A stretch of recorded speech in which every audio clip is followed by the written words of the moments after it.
Assalamualaikum warahmatullahi wabarakatuh. Kami dari kelompok 1, Danita April dan Gita Hafizah, akan mempresentasikan teks ceramah. Apa itu ceramah? Ceramah ialah pesan yang bertujuan untuk memberikan nasihat dan petunjuk-petunjuk. Sementara ada audiens yang bertindak sebagai pendengar. Jenis-jenis ceramah terbagi menjadi dua, yaitu ceramah khusus dan ceramah umum. Ceramah khusus yaitu sebuah ceramah yang bertujuan untuk memberikan sebuah nasihat atau petunjuk-petunjuk kepada halayak tertentu dan bersifat khusus baik itu dari segi materi atau lainnya. Ceramah umum yaitu sebuah ceramah yang berisi pesan yang bertujuan untuk memberikan informasi yang ditunjukkan kepada halayak ramai atau masyarakat luas. Metode ceramah itu ada 4, yaitu impromptu, menghafal, membaca naskah, dan ekstemporan. Impromptu itu adalah metode ceramah tanpa adanya persiapan. Menghafal adalah metode ceramah sudah melakukan persiapan lalu menghafalkannya. Yang ketiga, membaca naskah. Membaca naskah itu adalah metode ceramah dengan membaca naskah lengkap. Yang keempat, ekstemporan. Ekstemporan itu adalah metode ceramah yang menuliskan pokok-pokok pikiran sebagai catatan pengingat. Tujuan ceramah itu ada 5. Yang pertama, informatif. Informatif itu ceramah bertujuan untuk memberikan informasi kepada pendengar agar mengenal suatu hal dan mampu memahami dari apa yang disampaikan. Yang kedua, persuasif, yang disebutkan dengan ceramah bertujuan untuk mengajak para pendengar supaya mengikuti apa yang telah disampaikan dalam ceramah. Yang ketiga, argumentatif, yaitu ceramah bertujuan untuk meyakinkan para pendengar mengenai suatu hal. Yang keempat, rekreatif, yaitu ceramah bertujuan untuk menghibur atau membuat gembira para pendengar agar merasa puas dan bahagia. Dan yang kelima adalah naratif. Naratif yaitu ceramah bertujuan untuk menceritakan suatu hal kepada pendengar. Kaidah kebahasaan ceramah. Kaidah kebahasaan ceramah itu ada banyak. Yang pertama, menggunakan kalimat tunggal dan majemuk. Yang kedua, menggunakan kata kerja mental. Yang ketiga, kalimat yang digunakan bersifat deklaratif dan imperatif. Yang keempat, menggunakan kata-kata yang menunjukkan hubungan argumentasi. Yang kelima, menggunakan kata-kata teknis atau berkenaan dengan topik yang disampaikan. Yang keenam, menggunakan kalimat sapaan orang kedua, ketiga, yang disesuaikan dengan keadaan setempat, santun, dan memahami kondisi.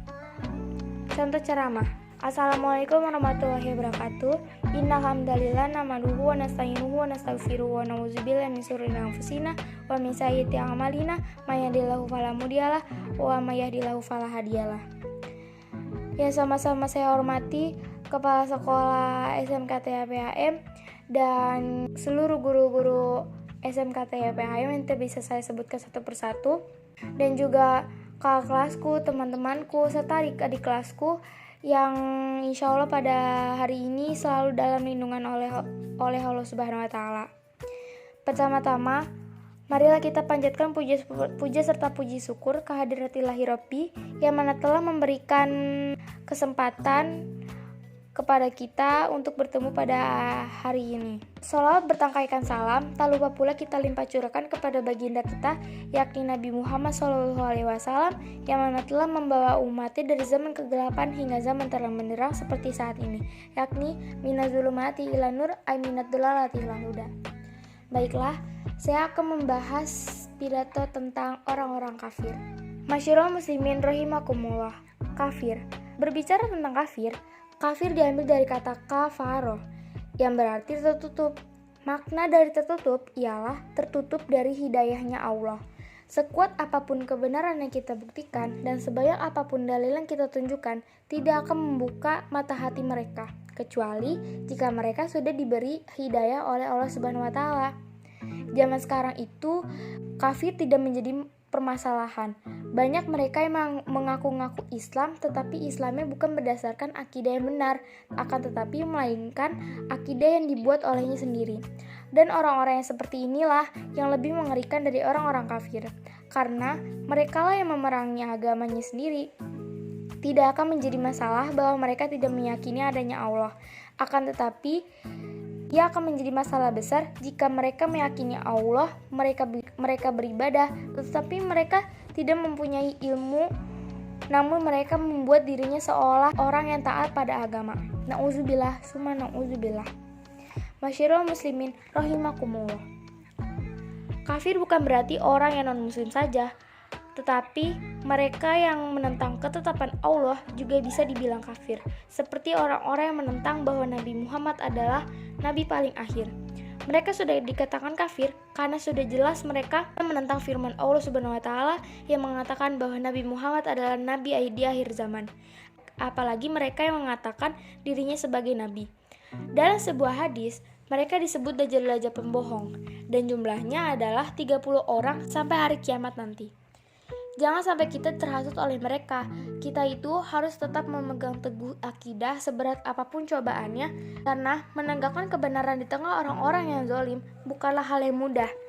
Allah telah memperingati kita dalam Al-Quran dalam surah Al-Furqan ayat 52 yang berbunyi, A'udzubillahi minasyaitonirrajim, Bismillahirrahmanirrahim. Fala tutil kafirina wajahidhum bihi jihadan kabira. Yang artinya, maka janganlah engkau taati orang-orang kafir dan berjuanglah terhadap mereka dengan Al-Quran dengan semangat perjuangan yang besar. Wabillahi taufiq wal hidayah. Wassalamualaikum warahmatullahi wabarakatuh. Sekian presentasi dari saya Danita Aprilia dan Gita Hafiza. Mohon maaf bila ada kesalahan kata dan semoga akan bermanfaat bagi Anda yang mendengarnya. Wassalamualaikum warahmatullahi wabarakatuh.